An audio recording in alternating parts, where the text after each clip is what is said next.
So she received her PhD from Harvard in 1999. And like I say, when she was starting her PhD, which is probably 94-ish, if that's right, that's exactly when the sky broke open and people started to discover exoplanets. Interestingly enough, she joined Skyscrapers for the April 2009 monthly meeting, and she talked to us about extrasolar planets and the search for habitable worlds. She also, because she's so prolific in her understanding of exoplanets, she has come up with a rule. Everybody needs to have a rule. Newton has some laws, Einstein has some laws.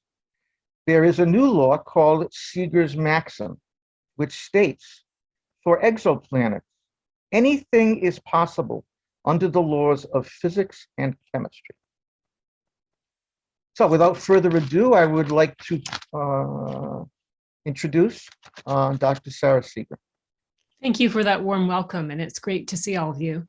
I'm glad we can welcome people from afar. As you all know, we were supposed to gather in person today, and what happened was I was just contact traced after I was at a dinner with someone who found out later that he has coronavirus. And I don't know if I'm going to be getting it or not, but I certainly didn't want to be emailing Kathy a few days later saying, oops, sorry, everybody, you're now all contact traced. So that's what brings us to Zoom tonight. All right, so, and please do keep your video on, keep your, feel free to ask questions in the chat. I'll answer them as I go if they're relevant, otherwise we'll hold them to the end. So I bet all of you have seen Venus lately, right? Because it's so bright and it's relatively high in the sky. And I hope most of you have also seen Venus through a telescope. You won't see any features, of course, but you can see it go through its phases, crescent phases. It's pretty spectacular. And so today I'm going to talk to you about Venus and how a kind of growing group thinks that there might be some chance that there could be life on Venus. So I'll start out with the story, which begins a very long time ago, billions of years ago, when a simple single-celled bacteria here on Earth, Cyanobacteria, did something very clever. I don't know about you, I always think of bacteria as being kind of dumb or simple, but they figured out something very incredible, how to harness energy from the environment, photosynthesis. And in doing so, these cyanobacteria produce oxygen as a waste gas, which eventually, over hundreds of millions of years, started filling the atmosphere. And today we have 20% by volume of our atmosphere is oxygen. But without plants and photosynthetic bacteria, we would have virtually no oxygen in our atmosphere. So I love to, I don't know what you think about when you look at the night sky. I mean, you're probably fiddling with your telescope, but I love to go out there and imagine what kind of planet is around any given star. And I love to think there's some intelligent life out there with the kind of telescopes we're trying to build, looking back at Earth. And they'll suspect there's life here, not from the Great Wall of China or from city lights, but from oxygen, a gas in our atmosphere that doesn't belong. And so today I'm going to give you a small introduction, and then I'll talk about phosphine on Venus. And then I'll talk to you a bit more about what's going on in research on Venus now, because all of a sudden there's like a giant flurry of activity and lots of things are happening. So the thing about looking for signs of life on an exoplanet or Venus or any other planet, it really comes down to, for me anyway, this guiding principle. With that, I read this quote out of a book from a while back. Nothing would be more tragic in the exploration of space than to encounter alien life and fail to recognize it.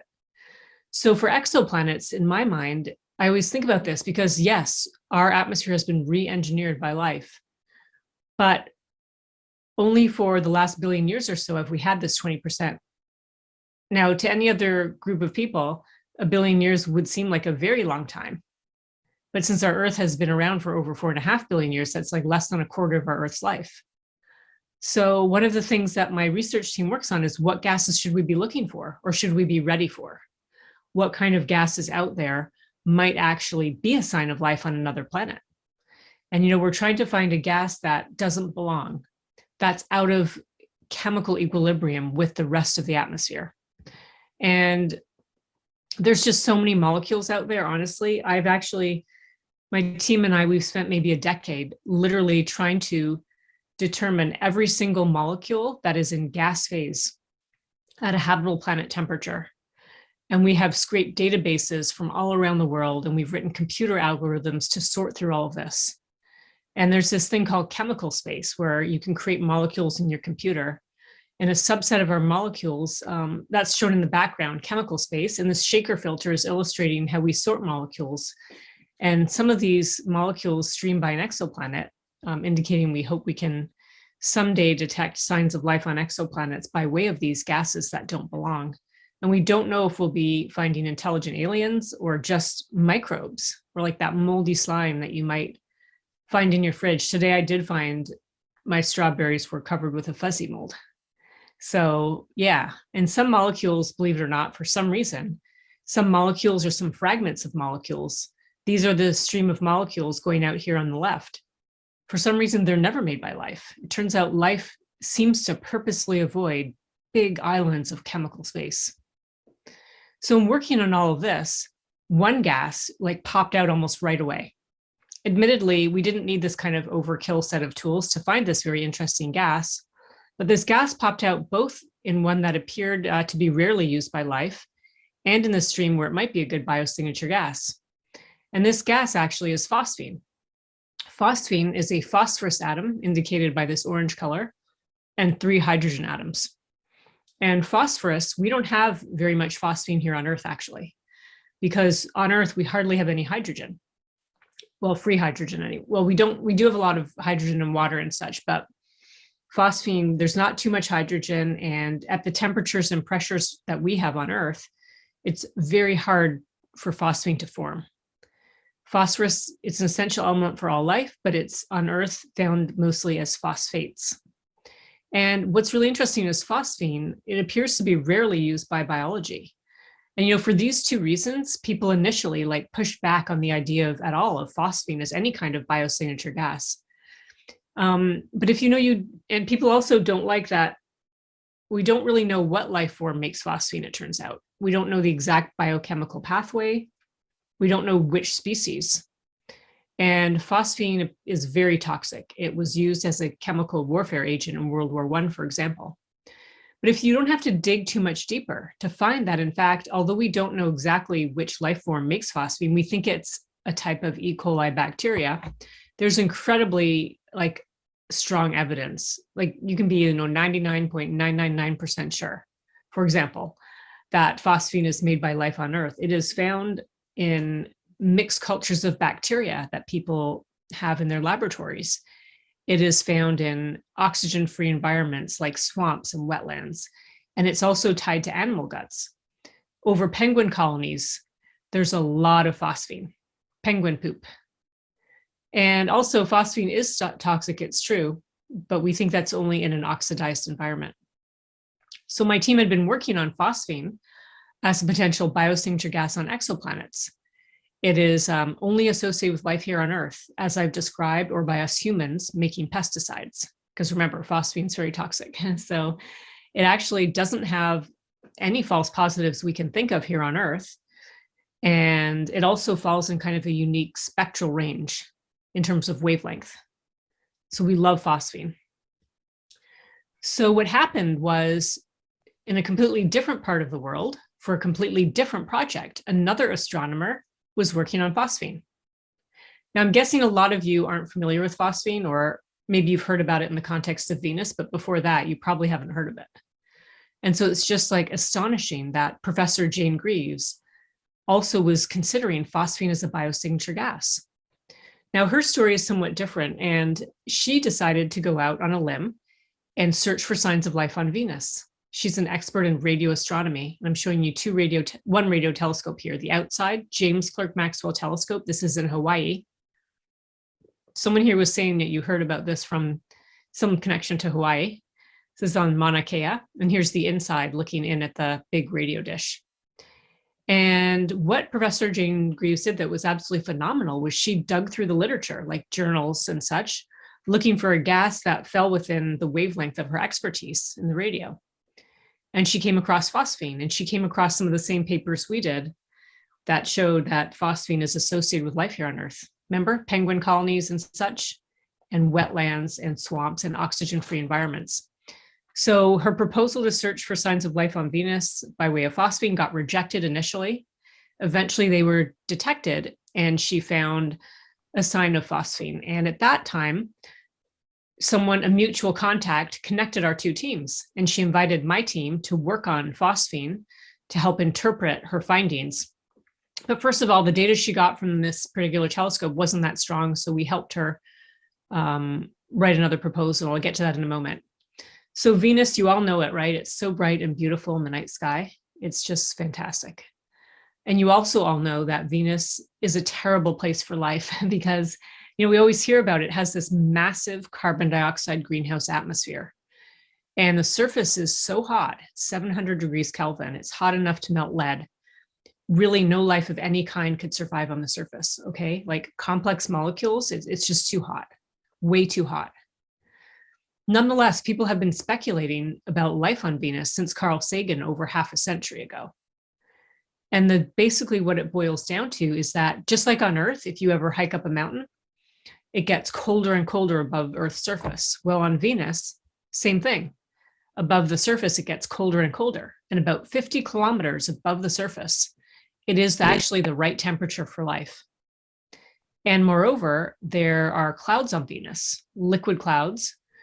And the clouds on Venus, unlike here on Earth, they are extensive vertically. They're like 20 kilometers deep. They permanently cover the entire planet. And here on Earth, we have life in our clouds. Bacteria get swept up from the surface and they reside inside cloud droplets mostly. Sometimes they're free floating. They stay up for about a week or so and they get dropped back down. But on Venus, the surface is too hot for life. So life would have to be in the clouds permanently. And the clouds are very extensive. They don't break up like our clouds here on Earth. So that's the kind of overall picture. And it's been a bit taboo to work on this, like, not cool, kind of crazy, very crazy. So one of those reasons is because it's still a terrible place for life in the clouds.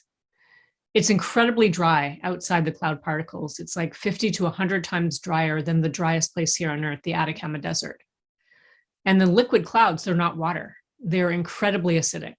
They are like many, many, many, not just times, but orders of magnitude more acidic than the most acidic environment where we find life on Earth. It honestly falls off the pH scale. So yeah, it's kind of a tough place actually. I got this video to show you. I'm just going to play it. It has a bit of sound, which you don't need, but you might hear it. And this is a demonstration. A glass container about a third of the way full with either granulated or powdered sugar. Now pour in roughly. And by the way, this is like, don't try this at home. Acid. But be careful. Concentrated sulfuric acid is one of the most corrosive compounds out there and can cause instantaneous tissue damage. At this point, carefully stir the mixture until it's the same throughout, and then watch what happens.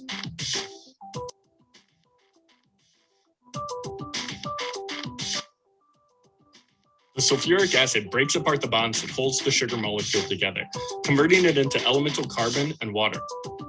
But again, be careful because sulfuric acid is one of the most dangerous compounds out there, and you need to make sure to use proper safety protocols.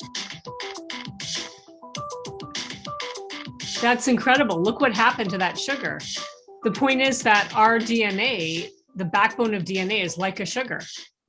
This is like terrible. Thanks for watching Bearded Science Guy. It is really, really, really bad, actually. And one thing I was going to mention to you was one summer, that not this last summer, but the summer prior, my then 17-year-old son, he worked for the project because that was the summer there were no jobs, there were no sports. There was like nothing for teenagers to do because it was coronavirus. So he worked for this project and he did some experiments putting different things in sulfuric acid, different materials, different minerals and such. And apparently what a 17-year-old boy will do is grab an ant and put it in sulfuric acid. And this poor ant immediately, you're supposed to laugh. Yeah, it's kind of cruel, I guess. Like it immediately died and it liquefied almost instantly. Okay, like I don't know how to convey to you, sulfuric acid is so bad for most of our, maybe all of our biomolecules. But interestingly enough, some of the other things he dropped in there, like a waxy leaf. I think it's a rhododendron. Is that plant with like the giant pink flowers in June? I don't see anyone nodding, but I think it is. It's a very waxy leaf, and you put the leaf in, and it actually lasted for quite a while before anything bad happened to it. So there's some materials that can survive sulfuric acid, including other things, like some of these were mostly already known, but like graphite, like if you put a pencil lead in, like sulfur, elemental sulfur itself. So you could imagine that there's small bacteria type life inside the cloud droplets that have some kind of resistant membrane. We don't know. Anyway, so we joined forces with Professor Jane Greaves. We helped to write a proposal to ALMA, Atacama Large Millimeter Array, which is in Chile, something like 17,000 feet up, where it's high and dry and good for astronomy because there's very little water vapor. And these telescopes, there's a lot of them, like 60 of them. They all work together. And about, I want to say about a year and a few months. Okay, so after Professor Jane Greaves got this data, it took a long time to do data analysis, and my team was responsible for helping interpret it. Like, what if this, where would phosphine come from if it is indeed on Venus? So about a year and a few months ago, in September 2020, we made an announcement. We made an announcement that we have detected phosphine gas in the atmosphere of Venus, just tiny amounts in the cloud decks, around parts per billion. But it's very, very strikingly unusual to have a gas like phosphine in the Venus atmosphere, because there's essentially almost no hydrogen. And the temperatures and pressures don't favor phosphine. Like it takes energy to make phosphine.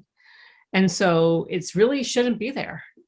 So if indeed phosphine is there, we're saying there's some kind of unknown chemistry. And if we can't figure out that chemistry, it actually leaves room for life to be there. So I'm going to now walk you what has happened since that time. But first of all, we wrote like a 100-page paper going through all the chemistry we do know about and trying to figure out if the ways that the chemistry that could make phosphine could make enough phosphine to match the observations. So for example, Venus has volcanoes and they're active. But if you wanted to imagine that volcanoes produce phosphine, then you'd have to imagine volcanic activity far higher than it is on Venus right now, and 200 times higher than Earth's current volcanic activity. In addition, you'd need a source of hydrogen. So beneath the surface of Venus, it would have to be very water rich. Okay, so you can go through other scenarios. Perhaps meteoritic delivery of phosphorus could turn into phosphine, or lightning, or somehow surface minerals get swept up and get converted to phosphine.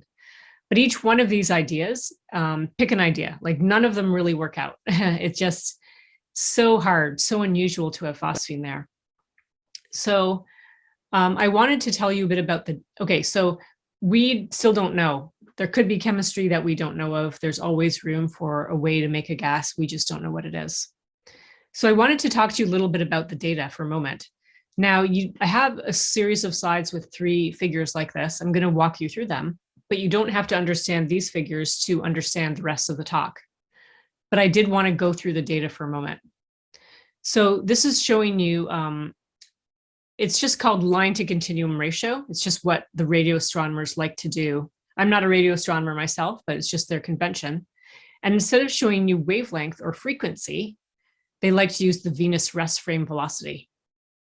But what you're looking at here is a drop. You all see this drop, okay? And this is an absorption feature of phosphine in the Venus atmosphere. So if there was no phosphine, if there was no signal of any kind here, this would just be more or less a straight line. There's this up and down, it's nothing. That's just kind of noise in the data. But what we're looking at is, I want you to think of Venus as being heated by the sun, because it is. An atmosphere doesn't create energy, and Venus doesn't have that much energy from the interior. So the sunlight hits Venus. Some of it gets to the surface, a lot of it's reflected, some is absorbed in the atmosphere. But ultimately, at radio wavelengths, Venus is giving off energy. It's reprocessed, absorbed energy from the sun. And so if we can think of observing Venus, it's kind of hot and glowing actually in radio wavelengths. but amidst all that radiation coming off of Venus, there's some very specific parts of that radiation, that heat energy, missing due to absorption from gases. So the picture is Venus is heated by the sun.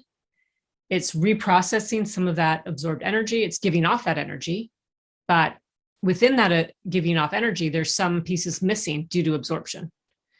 And this is phosphine right here. Okay, so we actually had phosphine measured from 2 separate different observatories. And under different ways that the team processed the data, we still came up with this signal. It's really tricky because, believe it or not, Venus is, I don't know if this is surprising to you, but Venus is hard to observe with big facilities. It's very bright, way brighter than ALMA was designed for. Like, you would never be allowed to point the Hubble Space Telescope at Venus. It's just way too bright. And it's also spatially resolved on the sky. It's not a point source. And so our sort of standard methods of observing and analyzing it can sometimes get, it can get tricky. So, but we did a lot of tests, you know, when we look for a tiny signal in data. And if you look down here, you can see a few decimal places. It's a very small signal. And we did all of that. But then something bad happened. First of all the data is public because it's taxpayer dollars that support the facilities. And in science, you know, we're kind of skeptical by nature, but the data being public, other teams decide to take a look at the data. Now, remember, Professor Jane Greaves and team spent a few years analyzing the data. So other people took a few weeks and kind of did something quick. And they're like, some people said they don't find the signal. Other people did find the signal and then want to attribute the signal to something other than phosphine. So because of all this sort of intensive, and rightly so, right? Like, look from other independent groups, the ALMA Observatory, the people went back and looked at their calibration methods. Now, some of you take astroimaging and you calibrate your data, but what it basically means is when you get raw data, you have to correct for things. I'm going to oversimplify, but you know, if you have like a bad pixel, or if you have some kind of known distortions, like, you correct for those. And typically with big observatories, big facilities like Hubble, like the one mission I've been closely involved with, the NASA TESS planet finding mission, typically the sort of most basic calibration is done by the organization that runs the telescope, because they know the instrument best, right? Like, that's just kind of how it is. And then once you get the data, the astronomer will do more analysis, detrending. You know, you can work with the raw data. It's often not done though. And the ALMA Observatory staff were on part of our core team anyway. So they went back and they looked at how they calibrated the data and they found a mistake. And you really don't want to have this, not a good thing. But it was thanks to that intensive scrutiny by the community. And this mistake had to do with the way they, because they don't observe solar system planets very often. It had to do with the way they used their comparison object, which, by the way, was the moon Callisto. So now the data has changed. And instead of this sort of big, clear signal, you can all agree with me, this is different from a straight line. Now it's this top figure, this top line. And again, it's line to continuum ratio, and this is Venus rest frame velocity. And this noise, I think I mentioned, was 1.123 millimeters. What you're seeing in the bottom in purple is a HGO line, that's deuterated water, just to kind of show we know what we're doing with the data analysis. But on the top now, instead of our giant big line, we've got just the tiny little drop, this teal color, this blue color. You can see, you're going to have to stare at this for a while. If you kind of look, there's a little drop where we expect phosphine to be. So that's where it is. We'll call this like this particular phosphine signal a tentative signal, but we still see phosphine in 2 independent telescopes. Okay, so meanwhile, if you didn't understand anything I just said, I just want you to know this discovery is now controversial. But in the meantime, a crazy thing happened. An independent set of people decided to go back and look at Pioneer Venus, where Pioneer Venus went to Venus in the early 1980s and dropped a probe, actually 4 separate probes, down through the Venus atmosphere. And data from Pioneer Venus also shows phosphine. It's a little more complicated than that because phosphine is split up into its parent ions. And you have to kind of recreate the logic that those parent ion patterns are due to phosphine. So that's kind of where we stand with phosphine. Okay, Kathy has a good question, which I'm going to answer in this next slide. So I just want to summarize the controversy. Okay, so in the bottom right, it says data analysis. We stand by our detection. We see it in 2 independent telescopes. Some people don't recover the signal. Some do. And some of these papers contradict each other. So this still has to settle. I'm going counterclockwise now. People like to think there's a way to make phosphine by volcanoes or otherwise, but it's incredibly challenging. Only one line. Anyone here? So for spectra, think of it like a fingerprint. Instead of seeing a partial fingerprint from one person, you'd like to see all 10 fingerprints, right? We'd like to see more than one line coming from phosphine. But unfortunately, at least at the radio wavelengths, there's only that one line. Now, Kathy asked, could it be something else?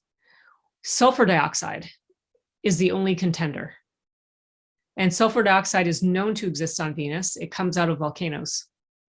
But you know what happened? We got kind of lucky in a way, because right before our phosphine observations, our phosphine observing program, someone else completely independently had observed sulfur dioxide like just a few days earlier. And they observed it at a different wavelength where it's a much stronger signal. And that much stronger signal doesn't match up if sulfur dioxide were to be the contaminating feature. So long story short, this is still ongoing. It's a full-time job for Professor Jane Greaves to respond to each and every new paper that comes out. And the chemistry side of the team has also been busy responding in a scientific back and forth. So now I'm going to move on to talking about more on Venus, because interestingly, this phosphine discovery, it really shook the community. It really made people, I think, anyway, go back and think more about Venus. I always like to think of Venus as our neglected sibling planet. You know how in families, usually one sibling gets all the attention? It often happens, right? And in our family, our Venus, Earth, Mars family, I always think that's Mars. Because it's been over 4 decades since we've sent probes to Venus, instruments that would go down through the atmosphere. There has been a Japanese orbiter and there's been a European orbiter, but really people are taking a closer look. Now, here's an artist's conception of Venus's atmosphere and surface. And, it is a pretty harsh place. But one thing my team and others have been doing is going back and looking at all the old data from the Pioneer and from the many Russian missions that went to Venus in the 1970s and early 80s. I mean, the Russians even actually sent 2 balloon missions to Venus. So before I get to this part of the story, I'm going to answer Claudio's question. What capability for ground-based follow-up do we have? So people have been busy trying to observe phosphine on Venus from ground-based observatories. We've used the IRTF, that's an infrared telescope facility on Mauna Kea. It's a 3.5 meter telescope, and we can observe at near infrared. So it'd be 1 to 4 microns. People want to use SOFIA, an airborne observatory, to observe Venus. And people want to try to use some of the bigger telescopes. I don't know if they can though, because Venus is pretty low on the horizon, like Keck or one of the big telescopes. Often those bigger telescopes don't have the right instrumentation though. Now, I don't think we can use the near infrared if you want to know the honest truth, because the measurement we made with the radio telescopes, we think phosphine is coming from the clouds. But when you look at Venus, visible or near infrared, you're not seeing the clouds. You're seeing above the clouds because the clouds are very, very reflective. So people have observed and they've set some upper limits, but they haven't detected phosphine, and I don't think we can. Is Venus on the James Webb Space Telescope agenda? Absolutely not. No one will ever let you point the James Webb at Venus. It is way too bright. So that's not going to happen. I'm just saying that because it's like pointing your telescope at the sun, you wouldn't be able to do that. And it's not able to have any kind of way to observe it. But great questions though. So phosphine has stirred up a lot of things. And my team and others have gone back to look at Venus. And I wanted to review for you some of the crazy things out there. This planet Venus, boy, there's a lot of unresolved, we call them just chemical anomalies.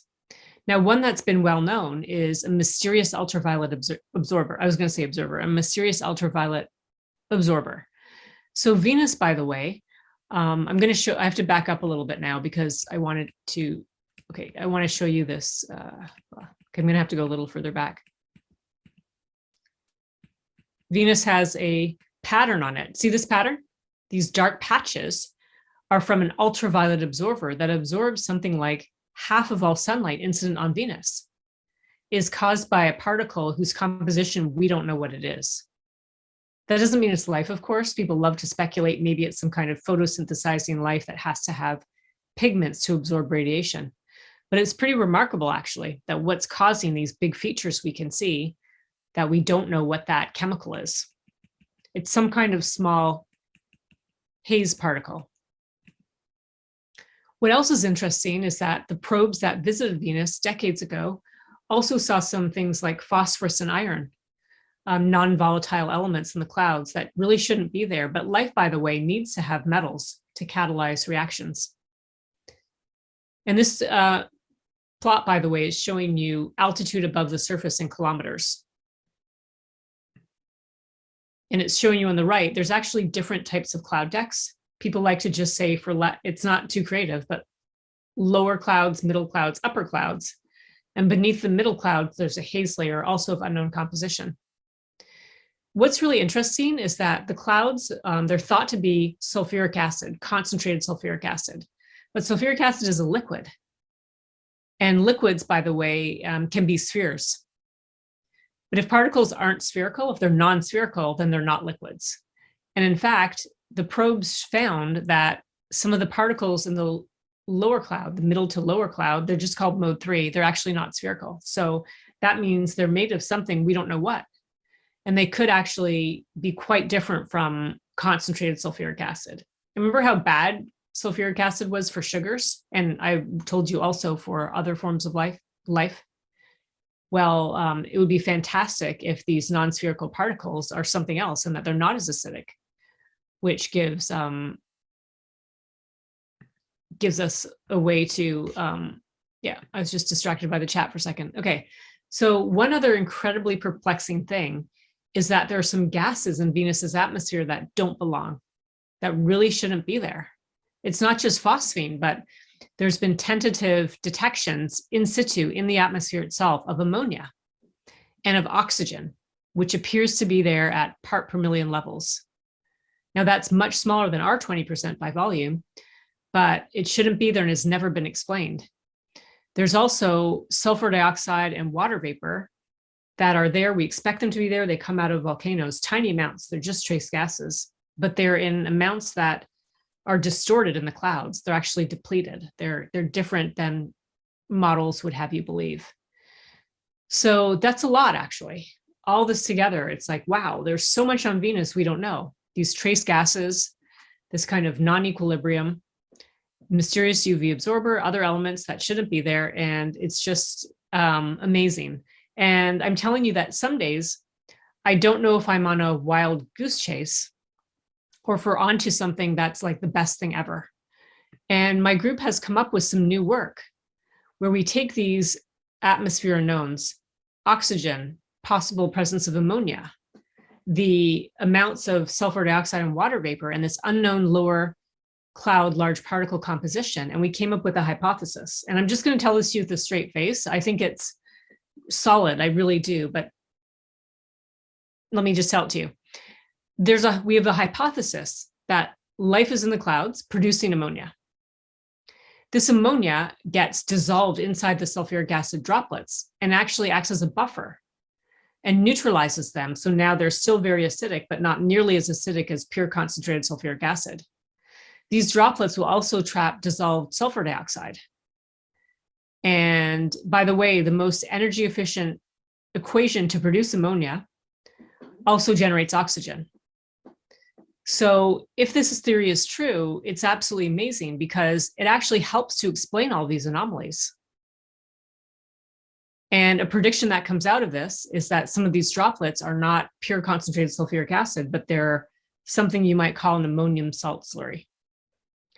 So we were motivated to do this because of these anomalous measurements, but we don't want to get trapped into what our referee called of our paper a conjunction fallacy. That means that you take a lot of different things with one explanation, like there's life there, while ignoring that each of these anomalies could very well have their own individual explanations that have nothing to do with life. So I'm not sure how clear all of that was. This is like new work. We're trying to explain the anomalies. We're trying to see what's out there. And it's just been, I want to say, an incredible journey so far.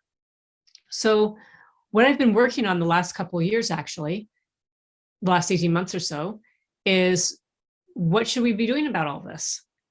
This phosphine controversy, these chemical anomalies in the atmosphere, this idea that the clouds might be habitable or there might even be life there. Well, that is, I handpicked a team of people. And we also had an extensive set of industry contributors. We had collaborators all around the world.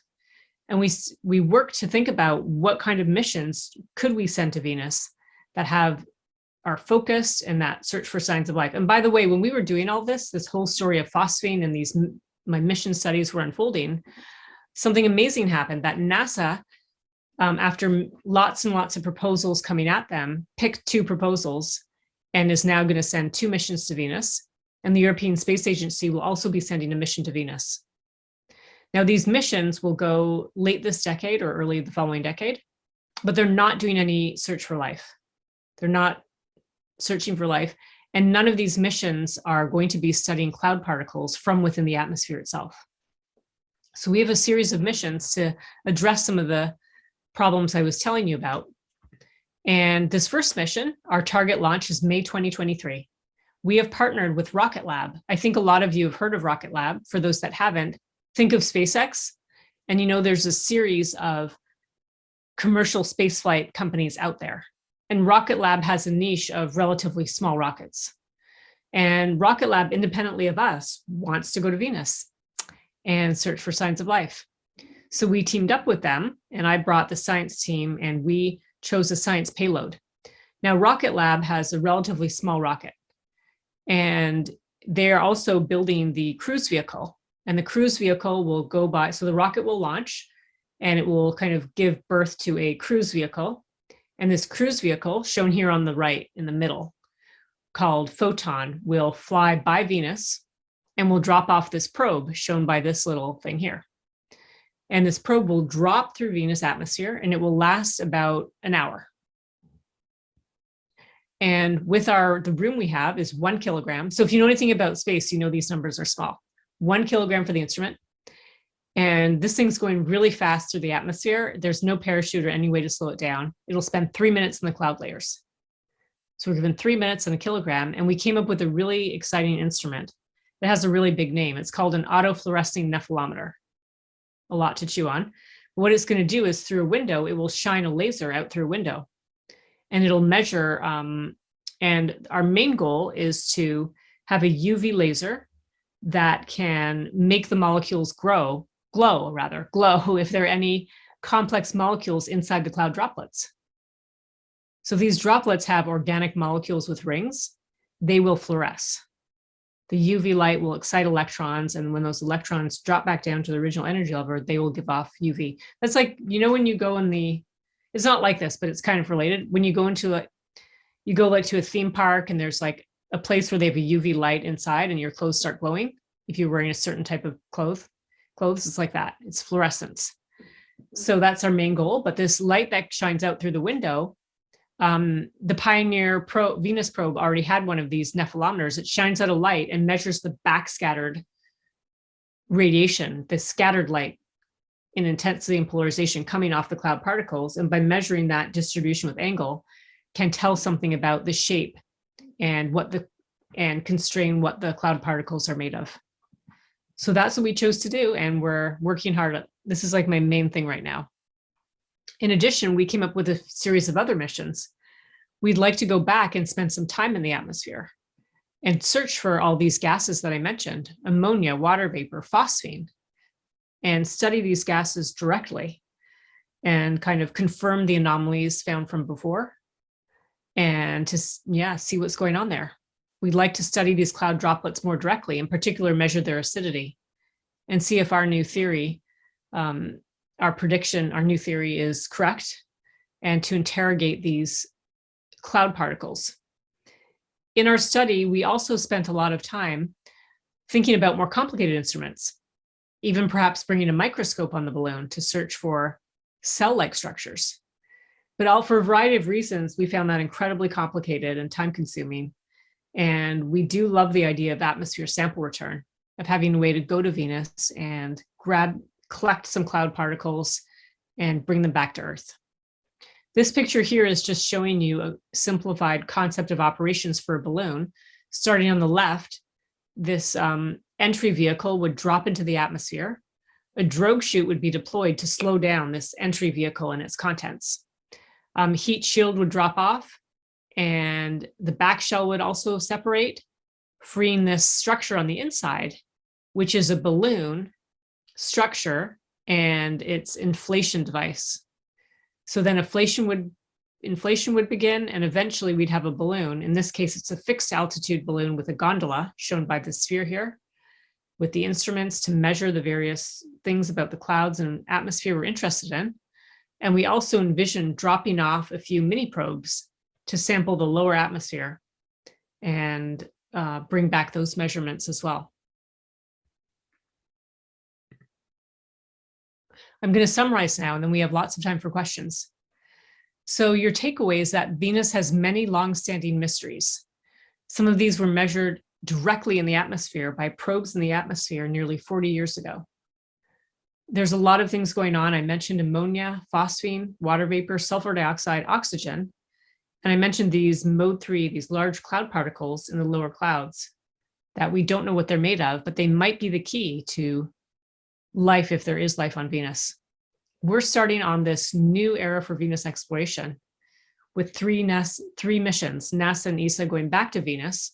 They're going to find out a lot, but they're not doing any astrobiology. So complementary is my team's efforts to aim for a series of private, publicly funded focus missions with international participation. And I also have a large team to thank that I've written about here on the left.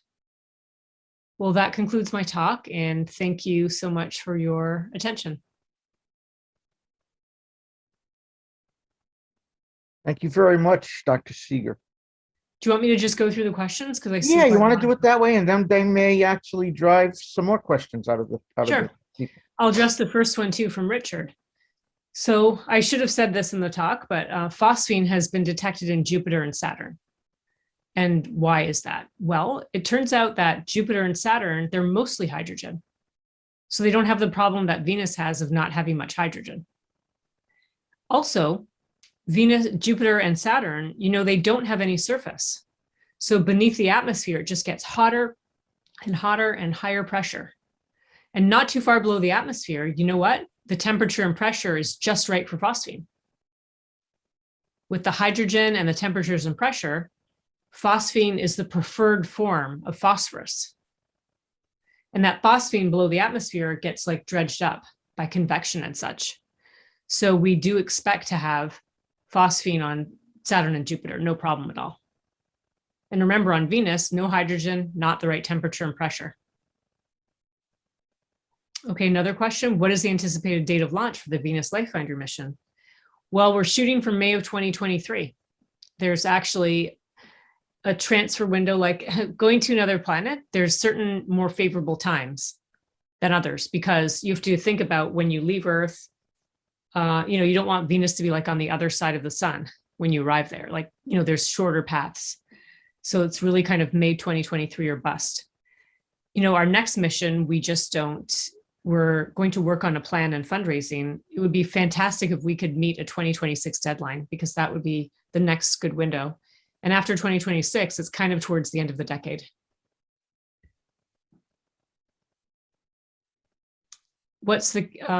Are the dark features visible in amateur telescopes with the UV filter and a ZWO monochrome camera? I want to say they are. I can't guarantee it though,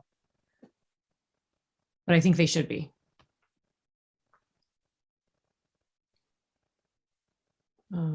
Okay. Then there's a question, is it possible that life is prevalent everywhere, but our technology has not yet caught up to detecting it? I love that question. I hope so. I really do. I don't think it's the case on Venus because we're thinking of very, very simple life on Venus. But why not? I was just at another panel discussion somewhere else a couple of weeks ago, and one of the speakers, Sir Martin Rees, his main point was that it could be that our intelligent, like our humanoid time on Earth could be relatively short. I mean, think of all the time that went up to humans evolved, where we think we're so smart and we're building all complicated things. And then think of where we're going. We're always glued to our phones. We have pacemakers. People can make like beating heart cells in the lab. His ideas, his or other people might be thinking that we'll quickly, not quickly, but in astronomical terms, finish this phase and we'll move to some post-biological intelligence. So I think it's certainly true that life could be some other form entirely that we just don't know about. There's a question about the cyanobacteria and how they make oxygen. It's the photosynthesis equation. So they take water and CO2, carbon dioxide and water, and they make like sugars or carbohydrates, and they give off oxygen as a waste product. Have we put substances in vessel at concentrations observed on Venus and reproduced our results? Yeah, I see what you're saying. Let me think about that for a second. Yeah, we don't have like a simulated Venus atmosphere entirely. That's a really good question. I'm going to have to actually take that one away with me. We can, and part of the team has done experiments in sulfuric acid, but not with like a Venus atmosphere surrounding it to see exactly what happens. But it could be worth doing, actually. I think the equations really all work out, but yeah, there's nothing like, but we'd have to give that one some thought. But yes, that's a really good question. And anyone, you can just also feel free to speak too. Okay, I'm going to unmute everybody, so it should be chaotic Okay, here. great. So even if life, you have some great questions here. So, okay, if there's no life, might this be a very interesting kind of chemistry, maybe not compelling to the layperson? Yes, I'm so glad you highlighted that, because honestly, it's crazy. All these trace gases, these trace gases on Venus, it just doesn't make any sense. Now, some of the trace gases like ammonia, you actually could mute everybody and then we'll have them unmute if they want to ask a question, because some people might have forgotten they're unmuted. We've all done that. So yes, I think what Kathy is telling me is that if a person has a question, they need to unmute themselves. I don't have the ability to unmute the entire team. Okay, got it. So I think it's incredible for chemistry, for atmospheric chemistry. Some of these tentative observations, could be contamination, which is why we want to go back and measure them. But yes, there's something incredible with chemistry going on there that we can't explain. And by the way, if you dig back into the past literature, there's this one paper where I can't remember the person's name, but he's saying, well, there can't be oxygen. The oxygen observation must be wrong, because that means that the atmosphere is out of chemical thermodynamic equilibrium. And in this researcher's mind, that just wasn't possible. So I'd never heard this word conjunction fallacy. I have to admit, English is not my, English and literature, and it's not my strong suit. But this conjunction fallacy, yeah. Do I conclude that? So the question is, do you want to know if I really do. I think this bolsters the argument for life on Venus, but sometimes that's why I said, I don't know if I or we are on a wild goose chase, or if this is like, wow, we're on to like the biggest thing ever. And sometimes I say, pick your poison. Unmute. So in this theory, we have to postulate that life is making ammonia in the atmosphere. We don't know why. We don't know why life on Earth makes a bunch of stuff it does, but that's kind of the input ingredient. And then everything kind of falls out from there. But you might pick a couple other things as your poison, as your way, that something that's absolutely shouldn't be happening, but is happening. So I'm not really sure now. One time Well, people like to ask me, if I wanted to give it a admittedly unscientific probability of life on Venus, honestly, I'll give it a 50-50 chance, which actually I thought was kind of low, but most people seem to think that's a pretty high chance. So I actually think I hit all the questions in the chat. So would anyone like to? Yeah, I've got a ask question about the overall atmospheric profile. Obviously, Venus has an extremely thick atmosphere. And the cloud decks they start at about 30 kilometers. Did I read that correctly in the They start about 48 kilometers, but there's some hazes around 35 kilometers and up. So basically from ground level to that height, it's a clear atmosphere, Yes, that's right. but it's so the atmosphere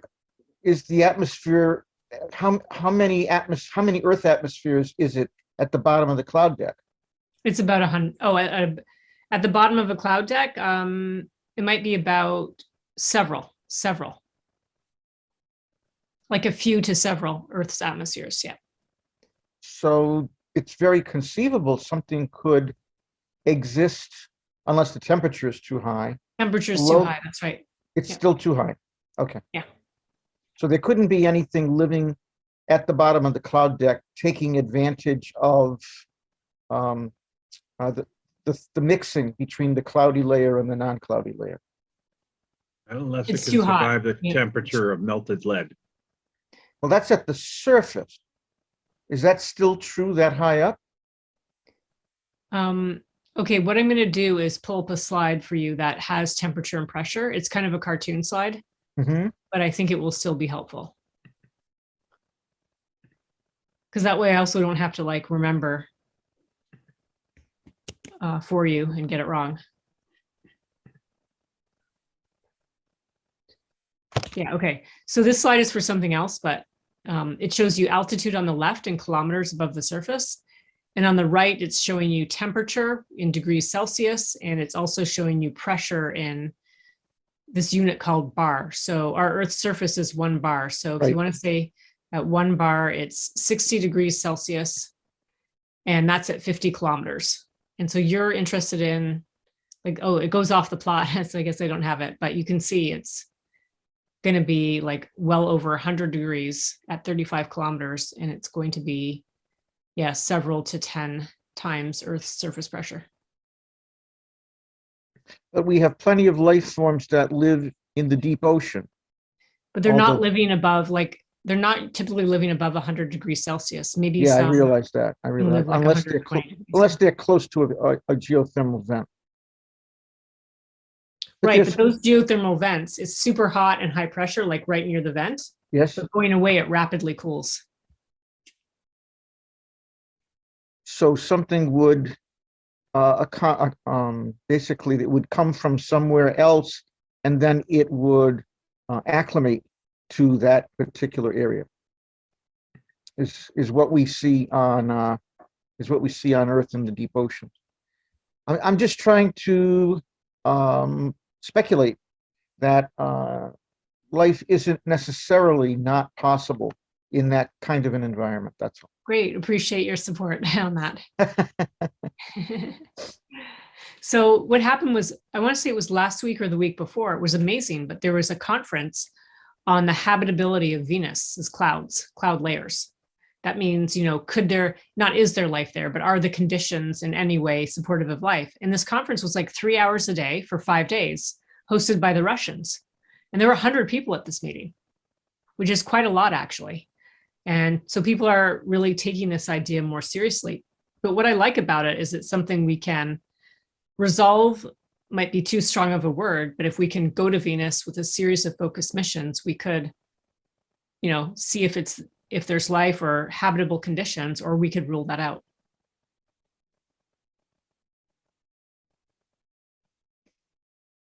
Does anybody else have any questions?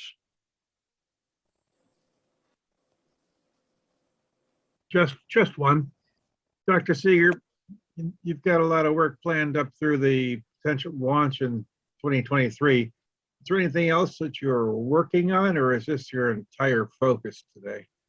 One of the great things about research, and by the way, so I do a lot of, like, as a professor, you know, one of my jobs is to teach and like help run the university and things like that. But in my research time, like, this is honestly when I wake up in the morning, this is like the thing I want to do. It's like the first thing that I jump on.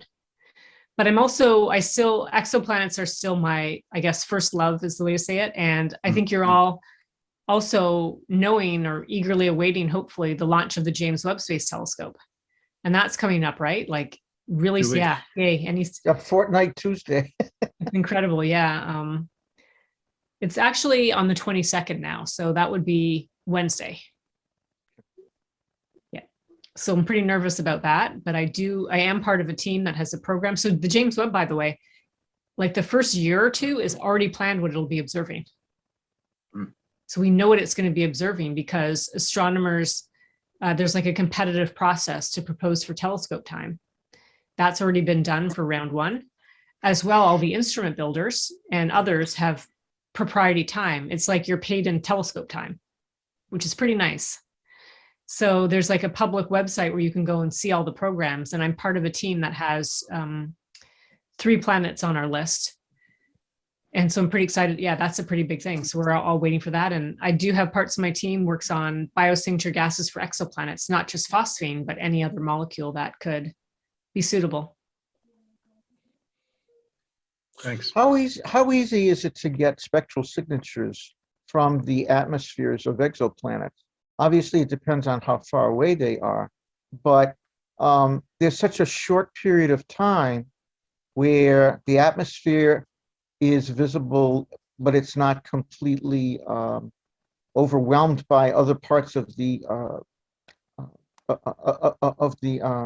spectrum, either from the planet itself or from the background star.